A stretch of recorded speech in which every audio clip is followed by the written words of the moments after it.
Hello student, welcome to study class. मैं हूँ वैष्णवी और स्वागत है आपका अपने चैनल स्टडी क्लास में। जैसा कि आपने टॉपिक देख लिया है, आज हम पढ़ेंगे एमपी डीएलएड के द्वितीय वर्ष मतलब सेकंड ईयर का सब्जेक्ट पर्यावरण अध्ययन शिक्षण की इकाई 5। जी हाँ, हम पढ़ेंगे क्या? यूनिट 5 पर्यावरण अध्ययन शिक्षण की इकाई 5 के बारे में हम पढ़ेंगे। इकाई यूनिट हमारी 5th के बारे में हम पढ़ेंगे, जिसका नाम है पाठ्य पुस्तक एवं शिक्षण विधियां। पाठ्य पुस्तक क्या होती है?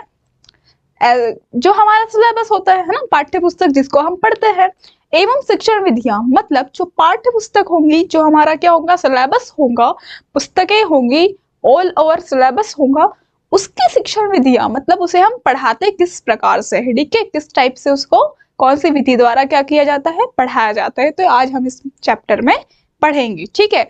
और क्या पढ़ेंगे, और हम इसमें देखेंगे पीवाईक्यूज, जो प्रीवियस ईयर क्वेश्चंस है ना आए हैं, वो हम इसमें देखेंगे। हम इसमें देखेंगे ब्लूप्रिंट, है ना, अंक योजना हम इसमें देखेंगे, ताकि हमें ये पता चल जाए कि ये जो यूनिट है वो कितने मार्क्स की है, ठीक है। और हम इंपॉर्टेंट ऐसे क्वेश्चन पढ़ेंगे, किस क्वेश्चन जो आने लायक रहेंगे, ठीक है। एक हम एकदम शॉर्ट नोट्स के अकॉर्डिंग हम इस यूनिट को देखेंगे, सीखेंगे, पढ़ेंगे, ठीक है। तो हमारा यूनिट का नाम क्या है? पाठ्य पुस्तक एवं शिक्षण विधियां। आइए हम सबसे पहले इसकी अंक योजना के बारे में देखते हैं, ब्लूप्रिंट्स के बारे में देखते हैं। ब्लूप्रिंट्स अंक योजना हमारी इस प्रकार से है। टोटल अंक कितने हैं? 10। जी हाँ, हमारा जो यूनिट है पाठ्य पुस्तक एवं शिक्षण विधियां जो है वो टोटल 10 मार्क्स का है। 10 मार्क्स अगर आप इसको पढ़ते हो, इसको अगर हम समझते हो, जो अभी क्वेश्चंस में आपको बताने वाली हूँ, समझते हो, तो आप कितने मार्क्स हासिल कर सकते हो? 10 मार्क्स आप इसमें हासिल कर सकते हो, जिसमें 10 मार्क्स इस प्रकार से क्या है, डिवाइड है। वस्तुनिष्ठ 3 मार्क्स, 3 क्वेश्चन आने वाले वस्तुनिष्ठ, 3 प्रश्न रहेंगे 1 मार्क्स के, ठीक है। फिर है 2 अंक का 2 प्रश्न, 2 अंक के कितने? 2 प्रश्न रहेंगे, ठीक है। 2 अंक के लिए आपको मैं बता दूं, शब्द सीमा आपको 30 से 45 शब्दों में आपको क्या रहेंगी, लिखनी रहेंगी, ठीक है। फिर 3 अंक का 1 प्रश्न रहेगा, मतलब ना वेरी लॉन्ग ना वेरी शॉर्ट, ठीक है, मीडियम साइज, ठीक। इसमें 50 से 75 वर्ड तक आप लिख सकते हो, है ना। डीएलएड में आपको, और जो पर्यावरण सब्जेक्ट है तो आपको थोड़ा लिखना पड़ेगा, ठीक है, तो ही आपको क्या मिलेंगे, मार्क्स, पूरे में से पूरे मार्क्स मिल सकते हैं। तो 2 अंक का 2 प्रश्न, 3 अंक का 1 प्रश्न, और 3 प्रश्न रहेंगे एमसीक्यू वस्तुनिष्ठ टाइप से, ठीक है। अब हम देखते हैं, सबसे पहले मैं थोड़ा बता दूं कि अगर आप एमपी डीएलएड की 100% तैयारी करना चाहते हैं, है ना, जो आगामी आपकी परीक्षाएं हैं 2026 की डीएलएड की परीक्षाएं है, उसमें अगर आप अच्छा स्कोर करना चाहते हो, 90+% अच्छे से हासिल करना चाहते हो, तो आप हमारा प्रथम वर्ष एवं द्वितीय वर्ष का कोर्स परचेस कर सकते हैं। अब आपको कोर्स में क्या क्या मिलेगा, तो कोर्स में आपको क्या मिलेगा, पीवाईक्यूज मिलेंगे, नोट्स मिलेंगे, नोट्स, हैंड रिटन नोट्स आपको प्रोवाइड किए जाएंगे। पीवाईक्यूज रहेंगे, उसमें पीवाईक्यूज का मतलब होता है प्रीवियस ईयर क्वेश्चन, जो गत वर्षों में आए हुए क्वेश्चन है वो आपको प्रोवाइड किए जाएंगे हिंदी एंड इंग्लिश में। And question and answer, question तो रहेंगे ही रहेंगे, लेकिन उसके साथ आंसर भी प्रोवाइड किए जाएंगे, ठीक है। साथ ही साथ वीडियो लेक्चर भी आपको प्रोवाइड किए जाएंगे और मैराथन क्लासेस भी प्रोवाइड की जाएंगी।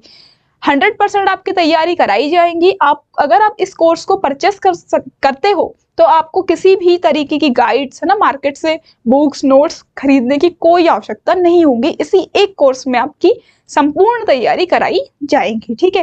कोर्स वैलिडिटी रहेंगी 1 ईयर की। जी हाँ, 1 साल तक आप इस कोर्स से पढ़ाई कर सकते हो।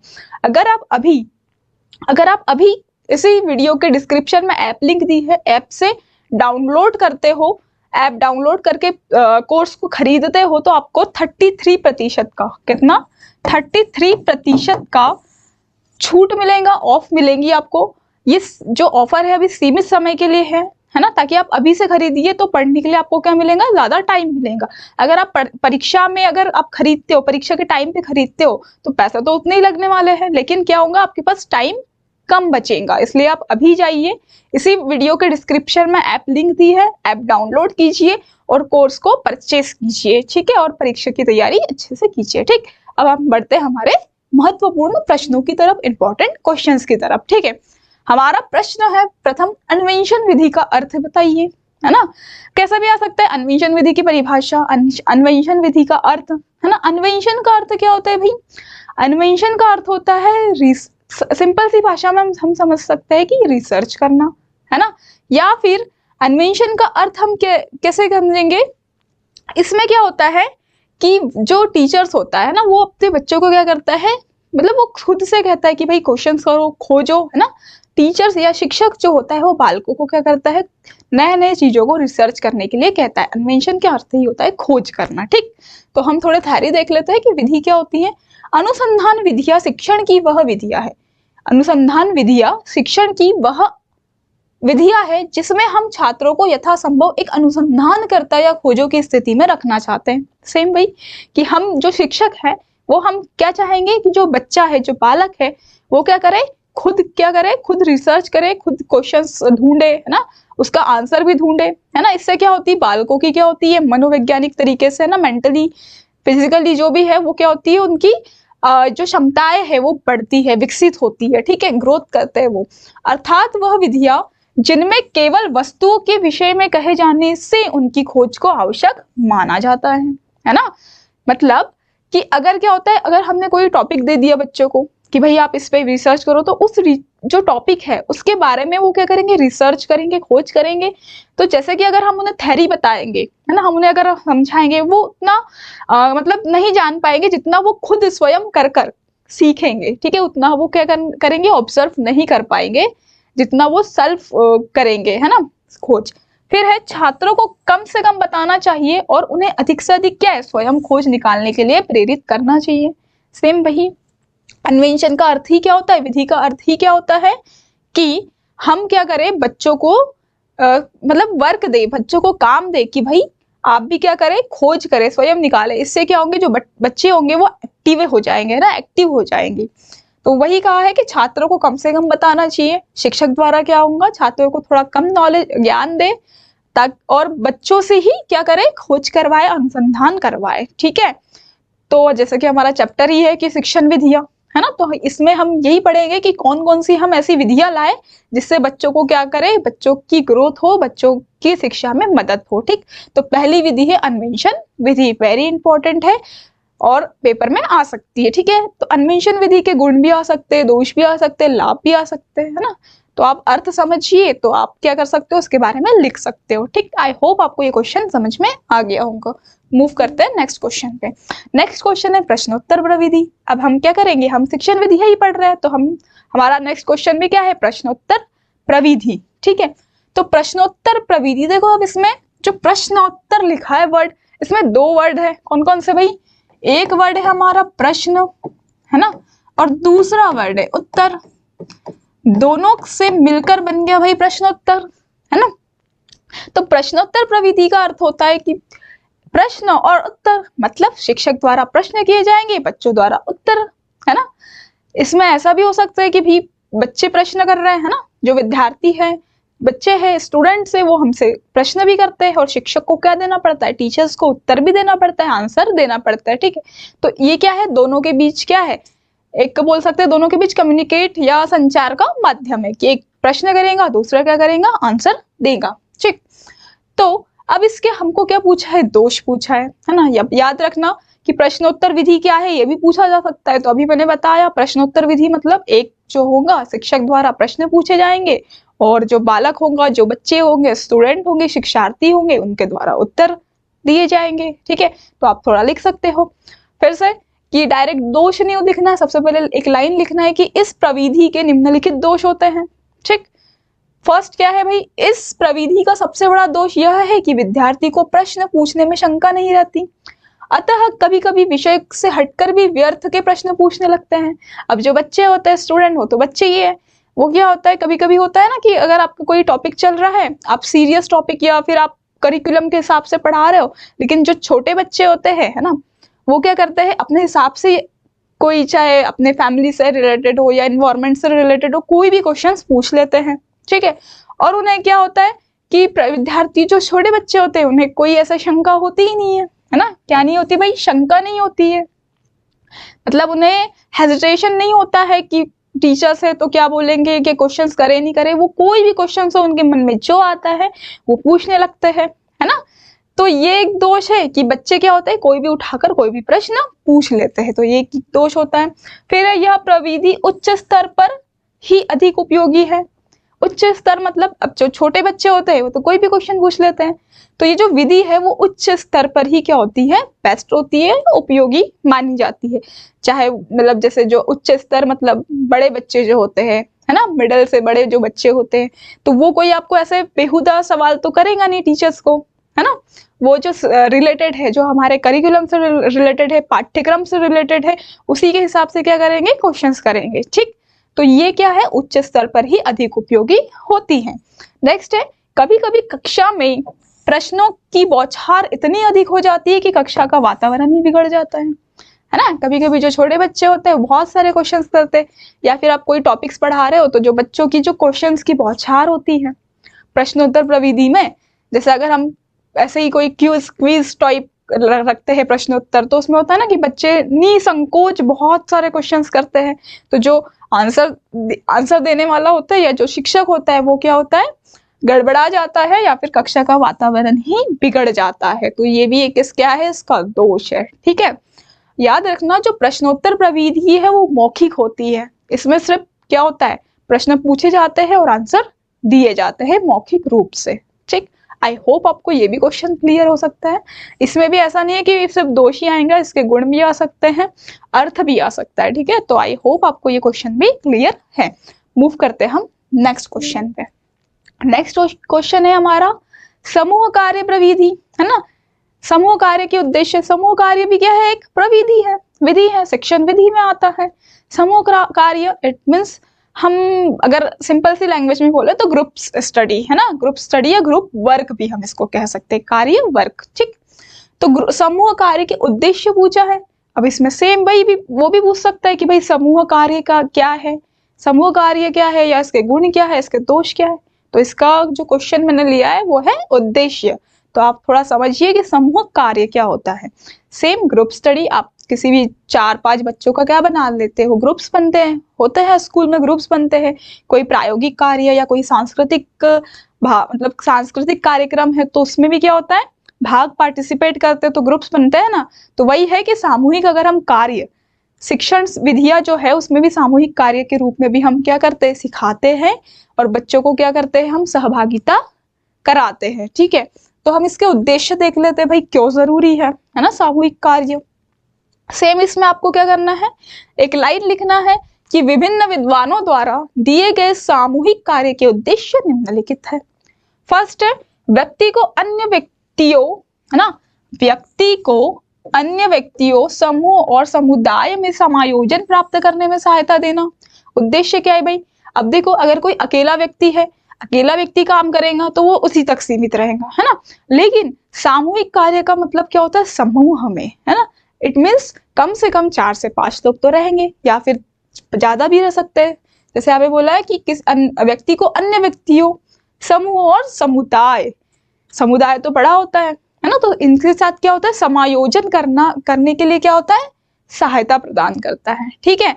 मतलब जो व्यक्ति होता है वो क्या करेगा, समाज के साथ भी कनेक्ट रहता है सामूहिक कार्य के द्वारा। फिर है समाज के विकास हेतु व्यक्तियों को प्रेरित करना या कराना, है ना। अब इसमें क्या होगा, सामूहिक कार्य करेंगे तो हमारी क्या होगी, समूह के साथ जान पहचान होगी और विकास होगा, समूह समाज का विकास होगा, क्योंकि हम क्या है, मिलजुल कर काम कर रहे हैं, है ना। फिर है व्यक्तियों को अपने अधिकारों, सीमाओं और योग्यताओं के साथ साथ अन्य व्यक्तियों के अधिकारों, योग्यताओं एवं अंतरों को भी पहचानने में सहायता देता है। अब इसमें हम खुद के क्या है, सेल्फ मतलब जो काम है वो तो करेंगे, वो तो सीमाएं, योग्यता है तो पहचानेंगे, लेकिन जो समूह रहेगा, है ना, ग्रुप्स रहेगा, ग्रुप का एक लीडर रहेगा, तो लीडर की क्वालिटीज जो होती है, जो साथ लेकर सबको चलना है, तो ये भी हमारे अंदर क्या होगी, विकसित होंगी। तो ये होता है समूह कार्य, है ना।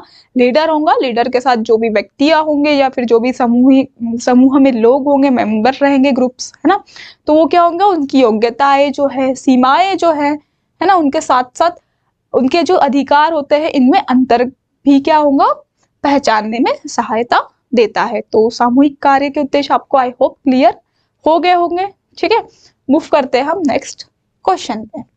नेक्स्ट हमारा क्वेश्चन है प्रयोग विधि, है ना, विधियां पढ़ रहे हैं हम, हमारा चैप्टर का नाम ही है भाई शिक्षण विधियां। तो हमारी इंपॉर्टेंट है प्रयोग विधि, ये हमारे शिक्षण में बहुत इंपॉर्टेंट है ना, क्योंकि जो काम हम थ्योरी पढ़ के नहीं कर सकते। अब जैसे कि आप क्या है, अगर आपको मैं बोलूँ कि आप एक्सपेरिमेंट करिए, है ना, तो वो आपको ज्यादा अच्छे से याद रहेगा।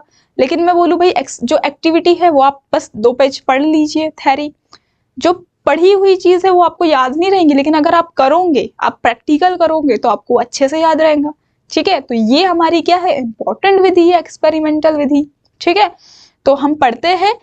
अब इसमें क्वेश्चन क्या है, इसकी विशेषताएं पूछी है।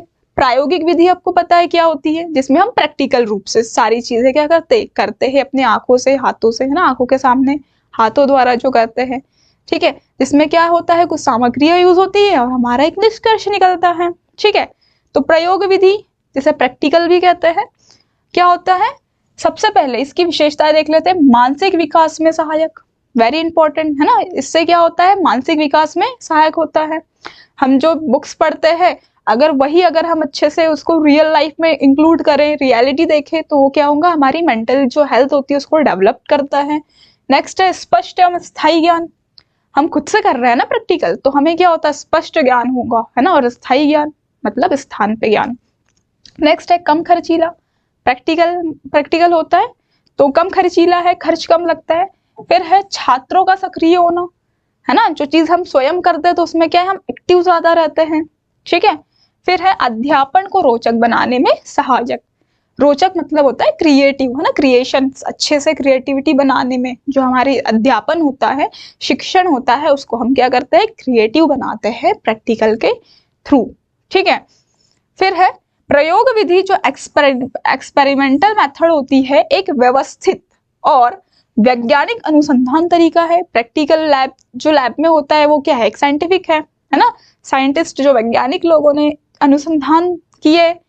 ठीक है, और लैब में क्या किया जाता है, एक्सपेरिमेंटल किया जाता है, एक्सपेरिमेंट्स किया जाता है, जिसमें नियंत्रित स्थितियों के तहत एक या अधिक चरों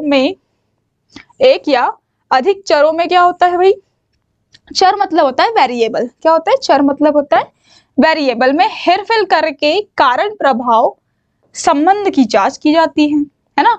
आपने कभी एक्सपेरिमेंट किया होगा लैब में जाके, चाहे 10th 12th है ना में किया होगा, तो आपको पता होगा जब हम एक्सपेरिमेंट करते हैं लैब में जाके, है ना, प्रयोग करते हैं, तो हम क्या करते हैं, सबसे पहले मतलब उसमें कुछ लिमिटेड चीजें लेते हैं, है ना, परख नली होती है, आपको पता होगा, है ना, कांच की जो नली होती है उसमें हम पहले मतलब लेते हैं, फिर पॉइंट में हमारा क्या आता है, निष्कर्ष निकलता है, मतलब उसको हम बार बार करते हैं हेर फेर करके, है ना। तो फिर उसमें जो कारण प्रभाव होते हैं ना, इफेक्ट्स में क्या होती है, संबंध की जांच की जाती है कि भाई सेम आया है या नहीं, किसका सेम आया किसका नहीं, है ना, हमने किया है, आप लोगों ने भी किया होगा। ठीक, तो ये होता है क्या, प्रायोगिक विधि। ठीक है, तो हमने जो हमारा जो आज का टॉपिक है पर्यावरण अध्ययन, है ना, और उसमें हमने देखा है क्या, पाठ्य पुस्तक एवं शिक्षण विधियां। तो इस चैप्टर में विधियां है, विधियां चैप्टर का नाम ही है, शिक्षण विधियां। तो हमें क्या है, इस चैप्टर से जो प्रविधियां है इसी टाइप से क्वेश्चन आएंगे, है ना। ये हो गए हमारे क्वेश्चंस। ठीक है, नेक्स्ट हम देखते हैं, नेक्स्ट हमारा इंपॉर्टेंट क्वेश्चन है ग्रीन हाउस प्रभाव क्या है ना, क्या है ग्रीन हाउस प्रभाव।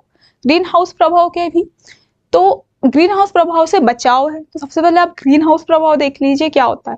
ग्रीन हाउस प्रभाव होता है कि जैसे आपको पता है ग्लोबल वार्मिंग, है ना, क्या होता है कि अगर हम पेड़ पौधे ज्यादा नहीं लगाएंगे, है ना, अभी जैसे आपको पता है पेड़ पौधे जो है कम लगाए जा रहे हैं, या फिर वहां पे क्या है, बिल्डिंग्स बन रही है, बड़ी बड़ी फैक्ट्रियाज बन रही है ना, तो इससे क्या होता है, प्रदूषण होता है। कार्बन डाइऑक्साइड या क्लोरोफ्लोरो जो कार्बन होती है उसकी मात्रा बढ़ जाती है हमारे इन्वायरमेंटल में या वायुमंडल में। तो इससे क्या होता है कि जो मतलब परत होती है ना, ओजोन परत को क्या होता है, नुकसान होता है। ठीक है, तो उसी से क्या होता है, हमारे यहाँ पे अभी गर्मी क्या है, बढ़ रही है। ठीक, तो ग्रीन हाउस प्रभाव से अब हम बचेंगे कैसे भाई, है ना। तो सबसे पहले हमको क्या करना है कि वनों की कटाई पे वनों की कटाई पे क्या है, रोक लगानी है, या फिर ज्यादा से ज्यादा पेड़ लगाने हैं, है ना। लेकिन हम क्या कर रहे हैं, हमारे स्वार्थ के लिए पेड़ पौधे जो भी है वो हम नष्ट कर रहे हैं। तो जो पेड़ होते हैं वो ईंधन के रूप में हम मतलब ईंधन के रूप में प्रयोग कर रहे हैं, या फिर वहां पे फैक्ट्रियाज बना रहे हैं जो प्रदूषण करती है, वायु प्रदूषण चाहे जल प्रदूषण हो, है ना। तो सबसे पहले तो भाई यही करो कि वनों की कटाई को बंद करो, और वनों के क्षेत्रफल का विस्तार आवश्यक है। भाई पेड़ ज्यादा से ज्यादा क्या है, लगाना चाहिए। फिर है सामाजिक वानिकी तथा वृक्षारोपण जैसे कार्यक्रमों का आयोजन करो, है ना। वृक्षारोपण जो होता है उसके जैसे क्या करो, मतलब कार्यक्रम का आयोजन करो। फिर है आवश्यक है क्योंकि कार्बन डाइऑक्साइड की बढ़ती हुई मात्रा के लिए वृक्ष अच्छे नियंत्रण है ना। अब जो वायुमंडल में अगर कार्बन डाइऑक्साइड बढ़ेंगी तो हमको क्या चाहिए भाई, ऑक्सीजन। ऑक्सीजन कहाँ से मिलती है, पेड़ पौधों से।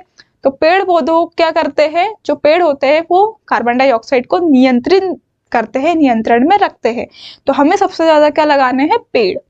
फिर आता है जीवाश्म ईंधन के विकल्पों की खोज संबंधित शोध को प्रोत्साहन दिया जाना चाहिए, है ना। मतलब जीवाश्म ईंधन का प्रयोग करें, जीवाश्म जो जीवों द्वारा जो होते हैं ना ईंधन, उसका यूज करें, ना कि केमिकल्स वाले रासायनिक उर्वरक खाद इनका यूज ना करें, है ना। फिर CFC या फ्रेयान का प्रयोग प्रतिबंधित होना चाहिए। CFC का अर्थ होता है क्लोरोफ्लोरोकार्बन, ठीक है। तो क्लोरोफ्लोरोकार्बन का क्या होना चाहिए, प्रयोग प्रतिबंधित होना चाहिए, बहुत हानिकारक गैस है ये। फिर है कारखानों से निकलने वाले धुएं की ग्रीन हाउस गैसों के संबंध में जांच कर आवश्यक प्रतिबंध लगाए जाने चाहिए। कारखानों से निकलने वाले धुएं आपको पता ही होगा, इससे एयर पोल्यूशन होता है ना, वायु प्रदूषण होता है। तो ये जो धुएं होते हैं काले, उसको क्या होना चाहिए, ग्रीन हाउस गैसों के संबंध में जांच करनी चाहिए। तो ये सब क्या है, बचाव है। अगर आपको ग्रीन हाउस मतलब प्रभाव से बचना है तो सबसे मेन वही है कि आप क्या करो, वनों की कटाई पर रोक दो, और ज्यादा से ज्यादा क्या करें, पेड़ पौधे लगाए। नहीं तो हमारी पृथ्वी क्या हो जाएगी, हीट हो जाएंगी, मतलब गर्म हो जाएंगी, है ना। और अभी वैसे ही हो ही रहा है, ठीक है। तो आई होप आपको ये सारे क्वेश्चन अच्छे से क्लियर हो चुके हैं। अगर कोई भी किसी भी टॉपिक्स को समझना है या डाउट्स हो किसी भी टॉपिक में तो प्लीज कमेंट कीजिए, ठीक है। अगेन मैं आपको थोड़ा बता दूं कि अगर आप MPDLED की द्वितीय वर्ष या प्रथम वर्ष की तैयारी करना चाहते हो तो आप हमारा कोर्स परचेस कर सकते हो। कोर्स परचेस करना बहुत ईजी है, इसी वीडियो के डिस्क्रिप्शन में ऐप लिंक दी है, ऐप डाउनलोड कीजिए और कोर्स को परचेस कीजिए। और भी अगर कोई सब्जेक्ट में डाउट्स है तो आप कमेंट्स कर सकते हैं। तब तक के लिए देखते रहिए हमारा चैनल स्टडी क्लास, और मिलते हैं नेक्स्ट वीडियो में, ठीक है। धन्यवाद।